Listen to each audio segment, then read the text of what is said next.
Tout le monde a entendu parler du Big Bang, cette explosion d'énergie qui aurait donné naissance à l'univers il y a environ 15 milliards d'années. Ce modèle scientifique décrit très précisément la façon dont sont apparus successivement l'espace et le temps, les particules, la lumière, les atomes, les galaxies, les étoiles et les planètes. C'est ce que l'on appelle la cosmologie ou la science de l'univers. Dès que les hommes ont levé les yeux sur le monde, ils ont cherché à le reconstruire par la pensée. De là sont nés nombre de récits sur l'origine de l'univers. Avant d'en arriver à la véritable histoire du Big Bang, voici par exemple ce que l'on racontait en Mésopotamie il y a plus de 5000 ans. Et comme dans beaucoup de légendes, tout commence par une dispute entre les dieux.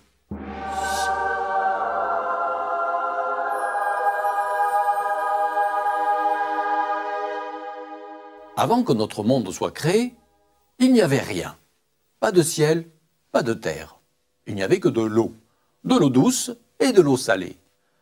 Ces eaux étaient sous la domination du dieu Apsu et de la déesse Tiamat. Un jour, ils finissent par se rencontrer. Ils mêlèrent leurs eaux et de leur union naquit une nouvelle race de dieux. Alors le monde commença à prendre forme. Il y eut un haut et puis il y eut un bas. Le temps se mit à couler. Et plus le temps passait, plus les dieux devenaient forts et nombreux. Tiamat et Apsu n'avaient même plus le loisir de couler en silence, et ils s'en plaignaient. Tant et si bien qu'un jour, Apsu décide d'anéantir ses propres enfants. Quand son fils aîné, Ea, apprend la terrible détermination de son père, il lui jette un sort pour l'endormir et il lui tranche la tête. À la suite de quoi, il devient le maître des dieux. Mais la femme d'Apsu, Tiamat, ne supporte pas l'assassinat de son mari par son propre fils. Sa rage est immense. Elle décide de se venger et de tuer à son tour toute sa descendance. Et pour se protéger de ses ennemis, en une nuit, elle crée sa propre armée. Elle fait surgir à partir de l'eau salée une race de monstres, des créatures de cauchemar, des molosses enragés, des serpents aux crochets venimeux, des oiseaux aux ailes de chauve-souris.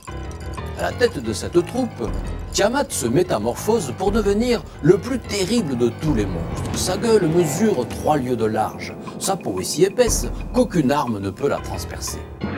À la vue d'une telle armée, les dieux sont pris de terreur. Cependant, le fils de Tiamat, Ea, connaît les projets de sa mère et il se rend auprès de son fils Marduk. Il lui dit « Tiamat, ton aïeul, nous a pris en haine. Elle veut nous anéantir. Toi seul est capable d'engager la lutte contre Tiamat en furie. » Marduk avait reçu de son père Ea 2 fois plus de puissance que les autres. Alors, profitant de ses avantages, il exige d'abord que l'Assemblée des dieux lui confère l'autorité suprême. Tous y consentent tant leur peur est grande. Alors, Marduk se prépare au combat. Il se fabrique un grand arc et il utilise la foudre comme flèche. Il tisse un filet immense pour attraper Tiamat et ses monstres, puis il déchaîne les vents qu'il poste à ses côtés. Ayant fait du déluge sa grande arme, il monte sur son char, entraînant avec lui une tempête effrayante. Tiamat aborde seul Marduk, face à face. Elle se rue sur lui avec un hurlement de rage. Marduk jette le filet sur elle. Tiamat ouvre son énorme gueule pour le dévorer, mais l'ouragan s'y engouffre et l'empêche de refermer la bouche, permettant à tous les vents de la vengeance d'y pénétrer. Le ventre gonfle, Tiamat s'affaiblit. Alors Marduk, avec son arc, tire une flèche dans sa gorge qui lui transperce le cœur. Tiamat s'écroule, définitivement vaincu. Voyant cela, les autres monstres veulent s'enfuir, mais Marduk, à l'aide de son filet, les capture et les tue à leur tour. Après la victoire, les dieux se prosternent devant Marduk en chantant ses louanges. Il annonce à tous qu'il se donne pour tâche de créer un nouveau monde. D'abord, il brise d'un coup de massue le crâne de Tiamat, et le sang de la déesse se répand dans l'univers, donnant ainsi une sève féconde pour donner partout la vie. Puis il fend en deux son énorme carcasse, comme un coquillage. Avec la première moitié, il crée la terre. Il sépare l'eau salée de l'eau douce et il fait couler de grands fleuves qui viennent se jeter dans les océans. La seconde moitié devient la voûte du ciel. Il y place le soleil, la lune et les étoiles. Puis il décide que la terre tournera de sorte que le jour puisse être séparé de la nuit et l'été de l'hiver.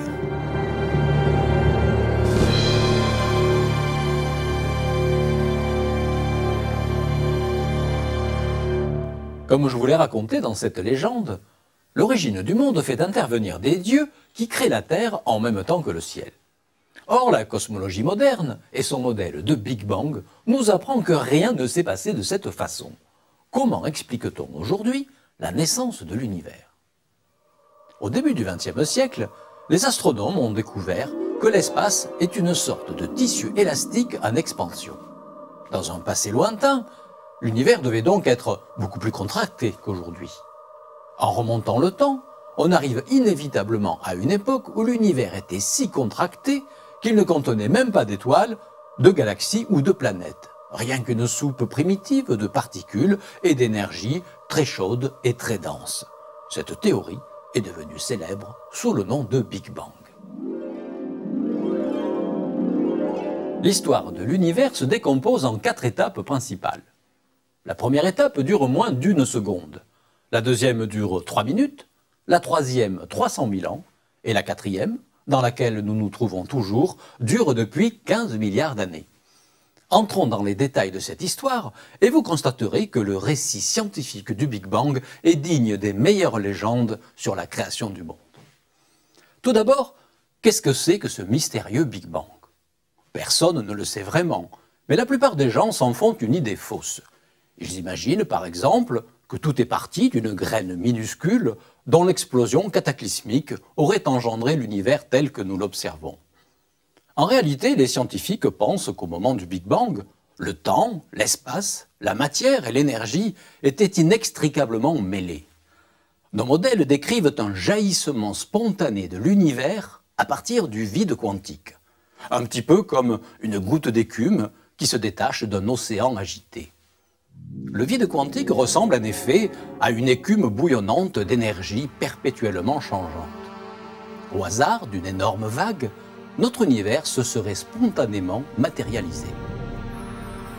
Au cours de la première seconde, l'univers se dilate rapidement. C'est une soupe de particules qui gonfle sans cesse.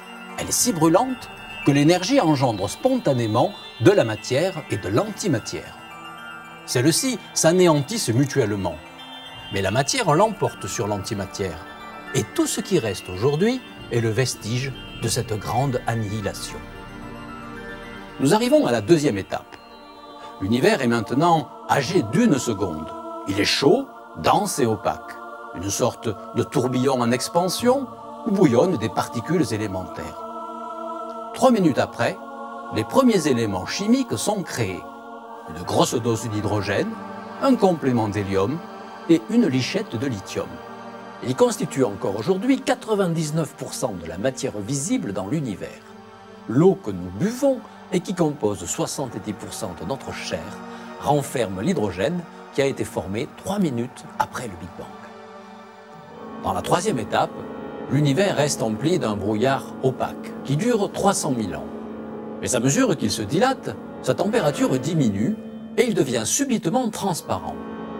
Quand la soupe universelle s'est refroidie à 3000 degrés, la lumière jaillit pour la première fois et elle commence à voyager dans l'espace et dans le temps. C'est la quatrième étape dans laquelle nous nous trouvons encore aujourd'hui. Nos radiotélescopes ont capté cette première lueur émise par l'univers il y a 15 milliards d'années. Ce rayonnement, provenant du fond des âges, c'est l'écho du Big Bang qui s'est refroidi pour atteindre aujourd'hui la température de moins 270 degrés. On l'appelle le rayonnement fossile. Le satellite COBE, une sorte de thermomètre ultrasensible embarqué dans l'espace, a pris la courbe de température du rayonnement fossile. Il a découvert d'infimes variations de ce rayonnement d'un point à l'autre du ciel. Tout ce qui existe aujourd'hui est le résultat de la condensation de minuscules grumeaux présents au moment de la soupe primitive. En effet, après environ 1 milliard d'années, les grumeaux ont grossi et ont fini par donner naissance aux premières structures astronomiques, c'est-à-dire aux amas de galaxies.